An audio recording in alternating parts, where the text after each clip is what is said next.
Chemical hair டைக்கு bye சொல்லிட்டு natural hair டைக்கு ஹை சொல்லுங்க. அமோனியா சல்ஃபேட் பிபிடி இல்லாமல் தயாரிக்கப்பட்ட ஜிகே நேச்சுரல்ஸோட நேச்சுரல் பிளாக் ஹேர் டை. நம்மளை தெளிவாக எழுதி கொடுத்துட்டாரு. நம்ம 11.4 விழுக்காடு வாக்கு எடுத்திருக்கிறோம். அவர் 20 எடுத்திருக்கிறாரு.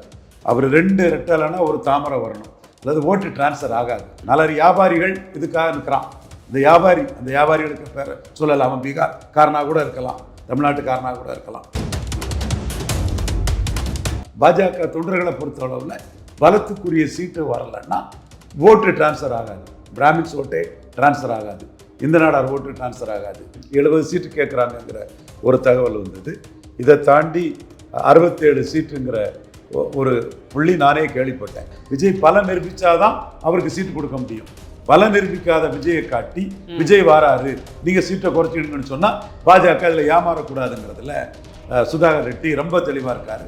பாராளுமன்றம் வேற, சட்டமன்றம் வேறன்னு சொல்லி ஏமாத்த பார்ப்பாரு. அப்போ சீமானுக்கும் பிரைம் மினிஸ்டர் கேண்டிடேட் கிடையாது, உங்களுக்கும் பிரைம் மினிஸ்டர் கேண்டிடேட் கிடையாது. அண்ணாமலை துல்லியமாக எடுத்து கொடுத்துட்டாரு டெல்லி. இந்த இடத்துல தான் அண்ணாமலை நேர்மையை பிஎம்ஓ பாராட்டுறாங்க. நீங்க எடப்பாடிக்கு எதிராக பேசலைங்க, உண்மையை சொல்லிட்டீங்க.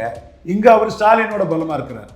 எதுவுமே எடப்பாடிக்கு பாச்சா பலிக்க விடாம அப்படியே அண்ணாமலை செக் அடிச்சுட்டாரு. சின்ன கவுண்டர்கிட்ட பெரிய கவுண்டருக்கு பாச்சா பலிக்கல. அதிமுக 150 இடங்கள் என்ன கூட பாஜகவுக்கு மிச்சம் இருக்க 75 கணக்கு பண்ணா வேற வரக்கூடிய கட்சிகளுக்கு எதுவும் கொடுக்க முடியாது, நாங்க எப்படி தர முடியும் அப்படின்னு அதிமுக ஒரு கொஸ்டின் எழுப்புவாங்கல்ல. வைக்கலாம். அப்ப நீங்க 130 65 கொடுங்க. தேமுதிக பிரேமலதா அம்மையாருக்கே தெரியும் எடப்பாடியை வச்சு சீட்டு ஜெயிக்காதுன்னு. Seat converting vote transferring capacity இல்லாதவர் ஐயா எடப்பாடி பழனிசாமி. நிரூபிக்கப்பட்ட ஒன்று. நீங்க நாளைக்கு நடக்க போற விஷயத்துல எப்படி வேணாலும் சொல்லுங்க. விஜய் 50 விழுக்காடு எடுப்பாருன்னு சொல்லுங்க, எடப்பாடி 60 விழுக்காடு எடுப்பாருன்னு சொல்லுங்க, அது உங்க உரிமை. நடந்த விஷயத்தை நீ மோசடித்தனம் பண்ணக்கூடாது. சீமான் 8 விழுக்காடு எடுத்திருக்காருன்னா பீகாரி பாண்டே சீமான் 8 எடுத்திருக்கிறாரு, விஜய் லெட்டர் பேடா தான் இருக்கிறாரு. அதை நீ சொல்லணும். நீ நாணயமானவன், நேர்மையானவன், இன்டெலெக்சுவல் ஆனஸ்டி உள்ளவனா இதை சொல்லிக்கிட்டு ப்ரெடிக்ஷன் என்ன வேணாலும் பண்ணிக்கோ. சீமானுக்கு 1/2% தான் வரும், விஜய்க்கு 50% வரும்னா சொல்லிட்டு போ, அதுவா உரிமை. ஆனால் நடந்ததை மறைச்சிட்டு போனேன்னா உன்னை மோசடி பேர் வழி. அப்போ எடப்பாடி பழனிசாமியை வச்சு தேமுதிக சீட்டு ஜெயிக்க முடியாது. இதுல இன்னொரு நுணுக்கமும் இதுக்குள்ள இருக்குது. எடப்பாடி பழனிசாமி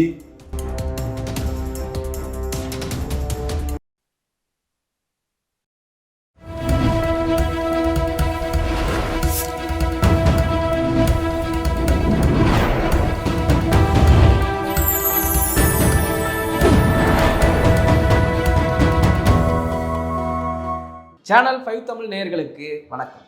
இந்த நேர்காணலில் நம்மோடு இணைந்திருப்பவர் அரசியல் ஆய்வாளர் திரு ரவீந்திரன் துரைசாமி அவர்கள். வாருங்கள், அவரோடு பேசுவோம். சார் வணக்கம். சார் வணக்கம் தம்பி. சமீபத்தில் பியூஷ் கோயல் அவர்கள் எடப்பாடி பழனிசாமி சந்திச்சுட்டு போனார். சந்திச்சுட்டு போனது பிறகு நிறைய கருத்துக்கள்லாம் வந்தது. தேமுதிக 6 பாஜக 23 அப்படின்னு சில கருத்துக்கள் வந்தது. உண்மையாக நடந்தது என்ன சார்? என்ன சீட்டு பெறம் நடந்திருக்கிறது குறிப்பாக பாஜகவிற்கு? எதுவுமே நடக்கல. பாஜக அண்ணாமலை கருத்துப்படி 2க்கு 1ங்கிறதுல உறுதியாக இருக்கிறாங்க. 2 ரெட்டலைக்கு ஒரு தாமரை. அண்ணாமலை தெளிவாக எழுதி கொடுத்துட்டாரு. நம்ம 11.4 விழுக்காடு வாக்கு எடுத்திருக்கிறோம். அவர் 20 எடுத்திருக்கிறாரு. அவர் 2 ரெட்டலைன்னா ஒரு தாமரை வரணும், அதாவது ஓட்டு டிரான்ஸ்ஃபர் ஆகாது. நல்ல வியாபாரிகள் இதுக்காக இருக்கிறான். அந்த வியாபாரிகளுக்கு பேர சொல்லலாம். அவன் பீகார் காரனாக கூட இருக்கலாம், தமிழ்நாட்டுக்காரனாக கூட இருக்கலாம். அவன் வியாபாரி. அந்த வியாபாரிகள் பிஜேபிக்கு குறைஞ்ச சீட்டை போட்டு எடப்பாடிக்கு நன்மை செய்யக்கூடிய அரசியல் வியாபாரத்தை பண்ணுறான். பாஜக தொண்டர்களை பொறுத்தளவில் பலத்துக்குரிய சீட்டு வரலைன்னா ஓட்டு டிரான்ஸ்ஃபர் ஆகாது. பிராமின்ஸ் ஓட்டே டிரான்ஸ்ஃபர் ஆகாது, இந்த நாடார் ஓட்டு டிரான்ஸ்ஃபர் ஆகாது, இப்படி நான் வன்னியர் ஓட்டு டிரான்ஸ்ஃபர் ஆகாது, நான் வெள்ளாள கவுண்டர் ஓட்டு டிரான்ஸ்ஃபர் ஆகாது. ஓட்டு ஒழுங்காக டிரான்ஸ்ஃபர் ஆகணும்னா பலத்துக்குரிய சீட்டை கொடுத்தாகணும். இதுதான் இங்கே அண்ணாமலைக்கு கருத்து. டெல்லி தலைமை அதைத்தான் முன்னெடுக்கிறாங்க. 70 சீட்டு கேட்குறாங்கங்கிற ஒரு தகவல் வந்தது. இதை தாண்டி 67 சீட்டுங்கிற ஒரு புள்ளி நானே கேள்விப்பட்டேன். ஒரு மாவட்டத்துக்கு ஒரு சீட்டு. சுதாகர் ரெட்டி மோடிக்கு ஒரு லாயலிஸ்ட்டு பேர் வாங்கணும்னு இருக்கிறார். இன்னொன்று, சுதாகர் ரெட்டி இங்கே தமிழ்நாட்டில் உள்ள 8 பாஜக தலைவர்கள் மாதிரி இல்லாமல் பலம் நிரூபிக்காத ஒருத்தர் தன் ஓட்டை டிரான்ஸ்ஃபர் பண்ண முடியாது. கரெக்ட். அது பலம் நிரூபித்தாதான் ஒருத்தர் டிரான்ஸ்ஃபர் பண்ண முடியும். அல்லு அர்ஜுன் பலம் நிரூபிக்காதவர். பெரிய ஸ்டார் புஷ்பாவா, பெரிய ஸ்டார், பெரிய பேன் இண்டியா ஸ்டார், ஆந்திரா தெலுங்கானாலும் பெரிய ஆள். அவரால் ஜெகனுக்கு ஓட்டை டிரான்ஸ்ஃபர் பண்ண முடியல. பவன் கல்யாண் அவ்வளோ பெரிய ஸ்டார் கிடையாது. ஆனால் 7 விழுக்காடு நிரூபித்தவர் மோடி தலைமைக்கு நாயுடுவுக்கு டிரான்ஸ்ஃபர் பண்ணி டெப்டி சீஃப் மினிஸ்டராக இருக்கிறார். விஜய் பல நிரூபித்தாதான் அவருக்கு சீட்டு கொடுக்க முடியும். பல நிரூபிக்காத விஜயை காட்டி விஜய் வாராரு, நீங்கள் சீட்டை குறைச்சிடுங்கன்னு சொன்னால் பாஜக அதில் ஏமாறக்கூடாதுங்கிறதுல சுதாகர் ரெட்டி ரொம்ப தெளிவாக இருக்கார். அல்லு அர்ஜுன், பவன் கல்யாண் இதோட தெளிவாக இருக்கார்.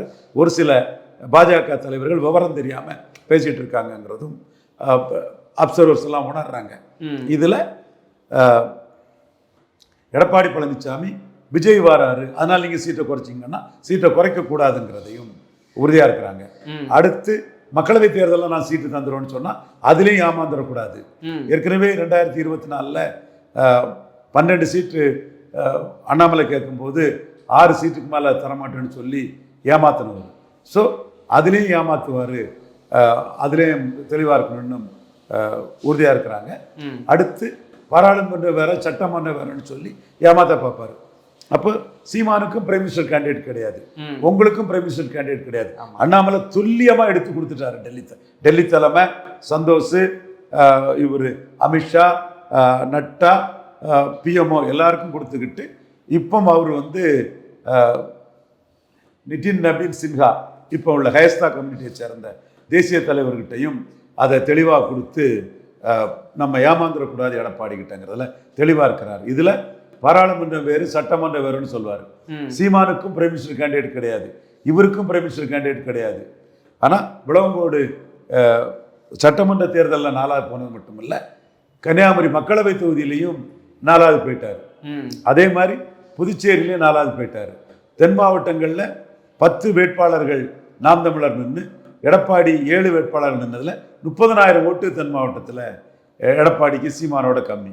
அதே வேளையில் எடப்பாடி பழனிசாமி சேலம், விழுப்புரம், சிதம்பரம், கள்ளக்குறிச்சி, நாமக்கல் போன்ற இடங்கள்ல அவர் 10.5 கொடுத்தனால பலமாட்டும் இருக்காருங்கிறத அண்ணாமலை ஒத்துக்கிறார்.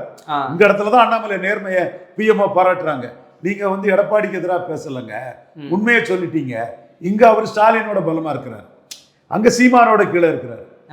இந்த பகுதியில் சீமான் 5-6 விழுக்காடு வாக்கு கூட எடுக்கல, அங்க நீங்க எடப்பாடி கீழே தள்ளிட்டார் சீமான். அப்போ பிரைம் மினிஸ்டர் இல்ல, கேண்டிடேட் இல்ல, பாராளுமன்றம் வேற சட்டமன்றம் வேறங்கிறது பொருந்தவே பொருந்தாது.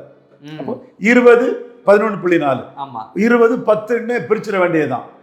இதை தாண்டி நீங்க மேல கீழே 29ல தாரேன், அது சட்டமன்றம், இது பாராளுமன்றம், எதுவுமே எடப்பாடிக்கு பாச்சா வந்து பலிக்க விடாம அப்படியே அண்ணாமலை செக் அடிச்சுட்டாரு.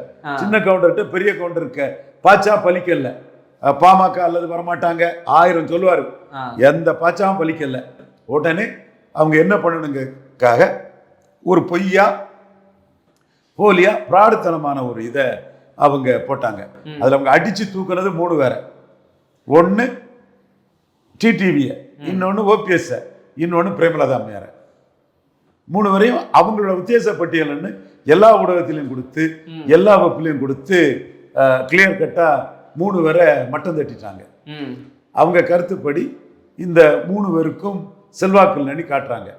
தேமுதிகவுக்கு வெறும் 6 எம்எல்ஏக்குள்ள செல்வாக்கு தான் இருக்கு, பாமகவுக்கு 23 எம்எல்ஏக்குள்ள செல்வாக்கு இருக்குன்னு போடுறாங்க. இதுதான் தேமுதிகவுக்கு கடுமையான கோபம். எடப்பாடி பழனிசாமி தான் கொடுத்தாருன்னு பிரேமலதா அம்மையாருக்கு, சுதீஷுக்கு எல்லாத்துக்கும் தெரியும். வேற யார் இப்படி கொடுக்க போறாப்புல? அப்போ இதுல அவங்க என்ன பார்க்காங்கன்னா, பிளவுபட்ட பாமகவுக்கு 23, அவங்க 4.3% வாக்கு என்டிஏல எடுத்து பிளவுபட்டு இருக்கிறாங்க. அவங்களுக்கு 23. நாம எடப்பாடிக்கு ஆதரவாட்டு விருதுநகர்ல வந்து ஒரு தேமுதிக தம்பி எல்லாம் அந்த புள்ளிவரங்களை கொடுத்துட்டு இருக்கிறாங்க. அப்போ நாம வந்து 5 எம்பி சீட்டு நின்று கேப்டன் சிம்பதியில மிக கணிசமா ஓட்டு டிரான்ஸ்பர் பண்ண பிறகும் இன்னைக்கும் தேமுதிகவை பாமகவுக்கு கீழே தான் வைக்காரு. அது 4-1 வைக்கிறாரு. பாமகவுக்கு 4% ஓட்டு எண்ணி மதிப்பு கொடுத்தா தேமுதிகவுக்கு 1% வைக்கிறார். அப்போ அவரு இது ரொம்ப அந்த 2000 மக்களவையே ஏத்துக்க மறுத்து, தேமுதிகவால தான் பல தொகுதியில் டெபாசிட் வந்ததுங்கிற மறுத்து 21ல தேமுதிக எடுத்த 1/2%க்கு சவுக்கு சங்கர் அந்த அவங்க எல்லாம் சொல்றதை வச்சு அதை மதிச்சு வைக்கிறார். சவுக்கு சங்கர் தேமுதிக மட்டம் தட்டுறாருல்ல, அதை மதிக்கிறார். நான் தேமுதிக கான்ட்ரிபியூட் பண்ணிச்சுன்னு சொல்றேன்ல, அதை குப்பை கூடையில தூக்கி போடுறாரு.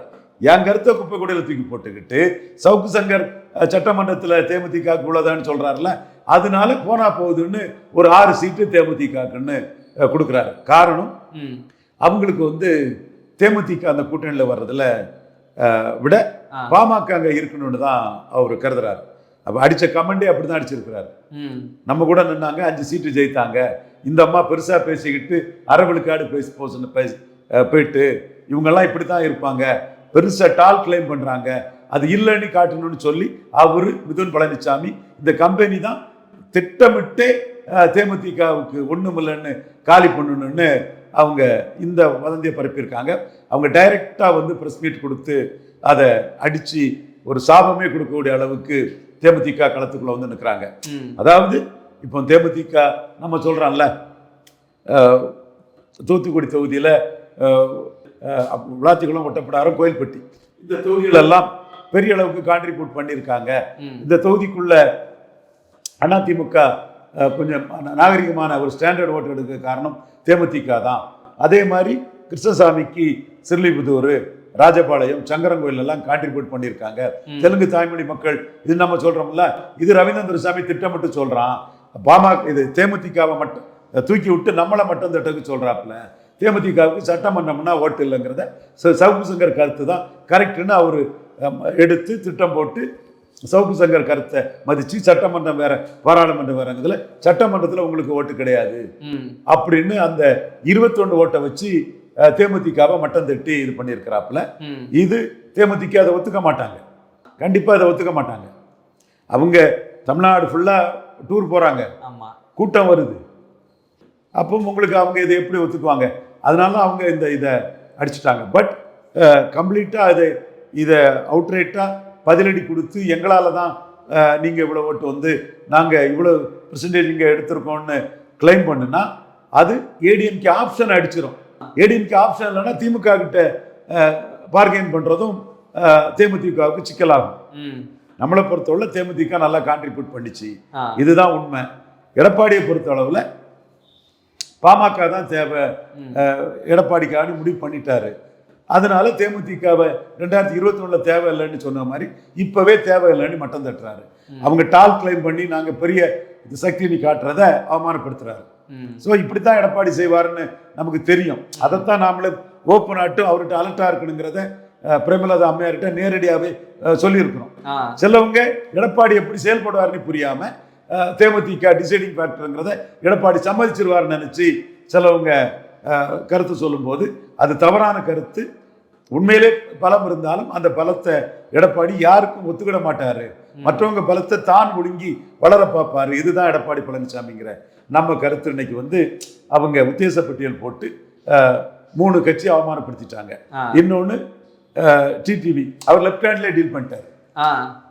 உன்னையா நான் சீஃப் மினிஸ்டர் வர சொல்ல போறேன், கல்யாணமே ஆகல, அடியேன்னு சொல்ல ஆத்துக்காரி இல்லை, அதுக்கப்புறம் பிள்ளைக்கு பேர் வைக்க போறியா, போயா போயா, நான் எங்கேயா அந்த கூட்டணிக்கு வந்தேன், எடப்பாடி பழனிசாமி நான் எங்கேயா சீஃப் மினிஸ்டர் சொன்னேன், என்னையா ரீல் பண்ணி விட்டுட்டு இருக்க, மோசடி பண்ணி விட்டுருக்கேன்னு அவரு ஜாலியா லெப்ட் ஹேண்ட்ல டீல் பண்ணி அவர் தட்டி விட்டுட்டு போயிட்டாரு.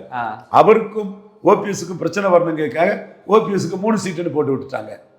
ஸோ இது எல்லாமே திட்டமிட்டு இந்த 3 சக்திகளையும் மட்டம் தட்டுறதுக்கு இவங்க 3 வரும் ஸ்டாலின்ட்ட போயிருவாங்களோங்கிற கணக்கை போட்டு இந்த 3 வரையும் அவர் டிமீன் பண்ணி எடப்பாடி தரப்பு வந்து திட்டமிட்டு பிஆர் ஏஜென்சி பண்ணின வேலை தான் இது. இப்போ இவங்க வந்து ஆதவர்ஜுனா ஜான ஆரோக்கியசாமியோட எங்கேயோ மிஞ்சி போயிட்டாங்க. ஆதவர்ஜுனா ஜான ஆரோக்கியசாமியும் இந்த மாதிரிப்பட்ட வேலையில எடப்பாடி ஆட்கள்கிட்ட பிச்சை வாங்கணும். அவங்க எக்ஸ்ட்ராடினரியா போயிட்டாங்க. எடப்பாடி ஆட்கள் எல்லாமே டுபாக்கூர் பொய்கள் தான், டக்கால்ட்டிகள் தான். ஓகே சார், நீங்கள் ஸ்டார்டிங் சொன்ன போலவே அண்ணாமலை வந்து வெளிச்சத்தை கொண்டு வந்தார், பாஜகன்ற கட்சியை 15% வரைக்கும் கொண்டு வந்தார். நீங்கள் ஸ்டார்டிங் 2:1 சொன்னீங்க. 2:1 அப்படி கணக்கு பண்ணோம்னா அதிமுக 150 இடங்கள் என்ன கூட பாஜகவுக்கு மிச்சம் இருக்க 75 கணக்கு பண்ணால் வேற வரக்கூடிய கட்சிகளுக்கு எதுவுமே கொடுக்க முடியாது, நாங்கள் எப்படி தர முடியும் அப்படின்னு அதிமுக ஒரு கொஸ்டின் எழுப்புவாங்கல்ல. வைக்கலாம். அப்போ நீங்கள் 130 நின்றுட்டு 65 கொடுங்க, 120 நின்றுட்டு 60 கொடுங்க, எவ்வளோக்குள்ள குறையுதோ அவ்வளோக்கு அளவு 2 பேருமே குறைச்சிக்கலாம். 2 ரெட்டலைக்கு ஒரு தாமரை வேணும். நீங்கள் 130 நின்னா 65, 120 நின்னா 60, நீங்க 110 நின்னா 55, இப்படி ஒரு ஃபார்முலா இருந்தாதான் இந்த இதுல ஒண்ணும் ஜெயிக்காது. நீ என்னதான் உத்தேச பட்டியல் போட்டாலும் தேமுதிக பிரேமலதா அம்மையாருக்கே தெரியும் எடப்பாடியை வச்சு சீட்டு ஜெயிக்காதுன்னு. Seat converting vote transferring capacity இல்லாதவர் ஐயா எடப்பாடி பழனிசாமி, நிரூபிக்கப்பட்ட ஒன்று. It is a proved fact. Chanakya, Rangaraj Pandey போன்ற மோசடித்தனமாட்டு விஷயங்களை சொல்லக்கூடியவங்க நடந்த விஷயத்தை தெற்றி திருச்சி மறைப்பாங்க. அது தவறு. நீங்க நாளைக்கு நடக்க போற விஷயத்துல எப்படி வேணாலும் சொல்லுங்க. விஜய் 50 விழுக்காடு எடுப்பாருன்னு சொல்லுங்க, எடப்பாடி 60 விழுக்காடு எடுப்பாருன்னு சொல்லுங்க, அது உங்க உரிமை. நடந்த விஷயத்தை நீ மோசடித்தனம் பண்ணக்கூடாது. சீமான் 8 விழுக்காடு எடுத்திருக்காருன்னா பீகாரி பாண்டே வந்து சீமான் 8 எடுத்திருக்கிறாரு, விஜய் லெட்டர் பேடா தான் இருக்கிறாரு, அதை நீ சொல்லணும். நீ நாணயமானவன், நேர்மையானவன், இன்டெலக்சுவலி ஆனஸ்டி உள்ளவனா இதை சொல்லிக்கிட்டு ப்ரெடிக்ஷன் என்ன வேணாலும் பண்ணிக்கோ. சீமானுக்கு 1/2% தான் வரும், விஜய்க்கு 50% வரும்னா சொல்லிட்டு போ, அதுவா உரிமை. ஆனா நடந்ததை மறைச்சிட்டு போனா உன்னை மோசடி பேர் வழி, வன்மத்தில் பேசுற, பீகாரியா பேசுறேன்னு அடிக்க தான் செய்வேன், விட மாட்டேன். அப்படி அடிச்சாதான் இந்த தமிழ் சமுதாய மக்கள் மத்தியில் உண்மைகள் வெளியே வரும். ஸோ இந்த இடத்துக்குள்ள எடப்பாடி பழனிசாமிக்கு ஓட் டிரான்ஸ்ஃபர் கெப்பாசிட்டியும் சீட் கன்வெர்ட்டிங் கெப்பாசிட்டியும் கிடையாதுங்கிறத பீகாரி பாண்டே ஒத்துக்கணும். முதல்ல எப்படின்னா, பிரேமலதா அம்மையார் 2019 கூட்டணி வச்சாங்க, ஒரு சீட்டா ஜெயித்தா? இல்ல. 24 கூட்டணி வச்சாங்க, ஒரு சீட்டா ஜெயித்தா? அப்போ எடப்பாடி பழனிசாமியை வச்சு தேமுதிக சீட்டு ஜெயிக்க முடியாது. இதுல இன்னொரு நுணுக்கமும் இதுக்குள்ள இருக்குது. எடப்பாடி பழனிசாமி விழுப்புரம், சிதம்பரம், கள்ளக்குறிச்சி, நாமக்கல் சேலத்துலலாம் 35 to 40 விழுக்காடு ஓட்டு எடுக்கும் போது கடலூர்ல தேமுதிக 25 விழுக்காடு ஓட்டு தான் எடுத்திருக்கு. ஸோ அந்த அதிமுக வாக்குகள், குறிப்பா வன்னியர் சமூக வாக்குகள், வன்னியரின் பெருந்தலைவரான எடப்பாடியால அவருக்கு லெட்டரையில் எடுக்க முடியே தவிர அவரால் தேமுதிகவுக்கு டிரான்ஸ்ஃபர் பண்ண முடியல. ஆனா நம்ம மனசாட்சிப்படி உண்மையை சொல்லணும். நடந்த டேட்டா படி சேலம், விழுப்புரம், சிதம்பரம், கள்ளக்குறிச்சி, நாமக்கல்ல எடப்பாடி ஐயா தான் நம்பர் 1 லீடர்.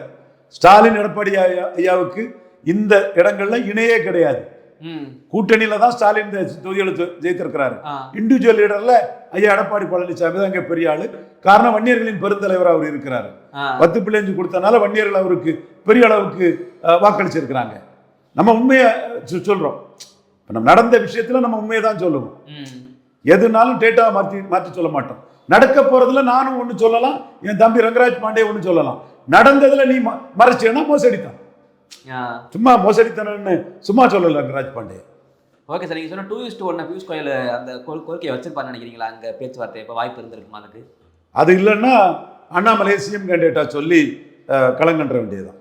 ஒரு 10% வாக்கு பலத்துக்குள்ள சீட்டு வாங்க முடியலன்னா அண்ணாமலை முதல்வர் வேட்பாளர்னு 18 விழுக்காடு வாக்குகளுக்கும் அண்ணாமலை ஹீரோ. 18 வராது, ஒரு 8-10 வந்தாலும் போதும். அண்ணாமலை சிஎம் கேண்டிடேட்னு சொல்லி களம் கண்டுட்டா போதும். அது 2029 மோடியை காப்பாற்றும். அல்லது 24 மோடியை கலத்தி விட்டது மாதிரி கலத்தி விட்டுருவாங்க. ஏன்னா மோடியை கலத்தி விட்டா ரங்கராஜ் பாண்டேக்கு என்ன, எக்ஸுக்கு என்ன, ஒய்க்கு என்ன, இசட்டுக்கு என்ன, இவனுக்கெல்லாம் அதை பற்றி கவலையே கிடையாது. நம்ம தான் மோடியை கலத்தி விட்டுற கூடாதுங்கிறதுல கண்ணும் கருத்தமா இருக்கக்கூடிய ஆட்கள். இல்ல அந்த எக்ஸ் தான் சொல்றாங்க, பர்சன்டேஜ் முக்கியம் இல்ல, சீட்டு தான் முக்கியம் சொல்றாங்கல்ல. 29 மோடியை கலத்தி விட கூடாதுங்கிறதா முக்கியம். அந்த எக்ஸ்கள் என்கிட்ட தோத்து மொக்க வாங்கினவங்க தானே 2021 மோடிஜி இன்பிளிஸ் அலைன்ஸ்ல சசிகலா அம்மையார் வர முடியாதுன்னு சொல்லி தானே அடிச்சோம். இந்த எக்ஸ் ஒய் இதெல்லாம் அதுல நேர்மையானவன் டெல்லி ராஜகோபாலன். எப்படிப்பா ஜெயித்த ஐயா, உங்க மாதிரிப்பட்டவங்க ஆசீர்வாதம் தான் வேணும், உங்க ஆசீர்வாதத்தை கொடுங்க ஐயா, அடுத்தாலே நான் ஜெயிக்கணும்னு தெளிவா சொன்னேன். அதே மாதிரி என் தம்பி சவுக்கு சங்கர் விடுதலை ஆனதுக்கு மகிழ்ச்சி, கைது பண்ணும்போது தவறு நான் சொன்னேன். தம்பி விடுதலை ஆனதுக்கு மகிழ்ச்சி, சின்ன விஷயம்னாலும் நம்ம நன்றியோட இருப்போம். என்ன ரஜினிகாந்த் அண்ணன் விஷயத்துல ட்ரால் பண்ணி தள்ளுனா சவுக்கு சங்கர், அதே தம்பி சவுக்கு சங்கர் சசிகலா விஷயத்துல யூ ஆர் கிரேட் அத்தனை வரையும் கிரஷ் பண்ணி நோரிக்கு தள்ளிட்ட இன்னும் என்ன பாராட்டினான். அப்ப அவனுக்கு அந்த பெருந்தன்மை இருக்கு. ரங்கராஜ் பாண்டே மனம் புழுங்கி ஒரு என்ன சொல்ல பெருந்தர் அண்ணா பெருந்தகை சொன்ன அதுதான் ரங்கராஜ் பாண்டேக்கு சொல்ல வேண்டியது இருக்கு. பாண்டே போன்றவர்களை நான் சொல்றேன்னா காரணமா நியாயமா தான் நான் சொல்றேன். திருநாக்கர் சொன்னன்னு சொல்றாரு, பல நிரூபிக்காத ஒருத்தர் ஓட்டை டிரான்ஸ்பர் பண்ண முடியாதுன்னு. ஜான் பாண்டியன் சொல்றாரு, பல நிரூபிக்காத ஒருத்தர் ஓட்டை டிரான்ஸ்பர் பண்ண முடியாதுன்னு. பிரேமலதா அம்மையார் சொல்றாரு, 26ல் பல நிரூபிச்சாதான் கேப்டன் விஜயகாந்துக்கு மேலையா கீழையான்னு நிரூபிச்சாதான் முடியும்னு சொல்றாரு. நீ பீகாரி சீமான் மேல வன்மத்துல 0% இருக்கக்கூடிய விஜய்க்கு ஒரு % கொடுத்தா நீ மோசடித்தனம் பண்றான்னு உன்னை தலைகளை கொட்டி அடிச்சாதானே தமிழன் என்ன பாராட்டுவன். என்னதான் இந்துத்துவாளா இருந்தாலும் உன் கூட உள்ள உன் சகோதரன் ஒருத்தன் சீமானுக்கு எதிராக மோசடி பண்ணும்போது மோசடித்தனத்தை அம்பலப்படுத்தினாதானே மற்ற மதிப்பான். அதனாலதான் நான் ரங்கராஜ் பாண்டேக்கு தப்ப சுட்டி காட்டி திருந்தணும்னு தான் நான் முயற்சி பண்ண. திருந்தனா ரங்கராஜ் பாண்டே திருந்திட்டாரு பாராட்டிட்டு போயிடுவேன். இன்னொரு வசனத்தை சொல்லுமா வேண்டாம், விட்டுருங்க. ஓகே சார், எங்களுடைய பல்வேறு கேள்விகளுக்கு நேரத்தை ஒதுக்கி பதில் ரொம்ப நன்றி சார். தொடர்ந்து பேசுவோம். நன்றி.